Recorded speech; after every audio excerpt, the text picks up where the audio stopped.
This video was created to give you a basic understanding of orthographic sketching. On the right-hand side is the object we're going to be using. On the left-hand side is a piece of 3D modeling software to kind of better understand the different views. So now we're looking at the front view of the object. We're looking straight at it. Now we're going to look at the top view. You'll notice there is a slope. We're going to go back to the front view. Now we're going to rotate the object and we're going to look at it from the right side view. Okay, and we're going to return the object now back to its three-dimensional, or as it's referred to as its isometric state. Okay, so now that we're familiar with the object, we're going to go ahead and start talking about sketching the object.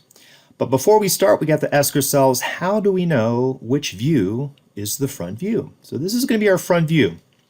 So here are the questions we ask ourselves. When identifying the front view, we need to look at the side that has the most descriptive. It's the most descriptive side of the object. What side is the most natural resting position? What side shows the widest width, which basically means the farthest from left to right of the object? And what side shows the best height? So with those four rules, we've identified our front view. And now we're going to go ahead and start sketching what we see there on the left-hand side. So with this activity, we're going to be using just paper, pencil, eraser, and we're going to be starting with the front view, which is kind of referred to as the anchor, and we're going to start drawing a series of what are called construction lines. And these lines are not very dark and they're not very light, just dark enough so we can see them. If we make any mistakes, we can erase them. So you'll see I'm making a series of vertical and horizontal lines. And now I'm going to go ahead and draw that angle, that slope that we see from that point all the way to that point. So we start with the front view, or the anchor of the drawing. Everything is based off this front view, so we got to make sure it's done correctly.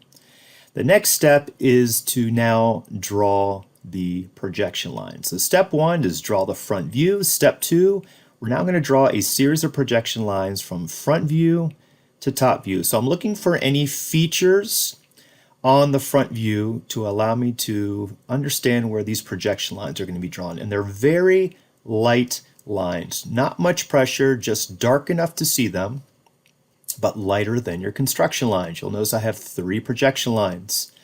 Two coming off both edges of the front view, and then there's a third projection line, which we'll talk about in just a moment.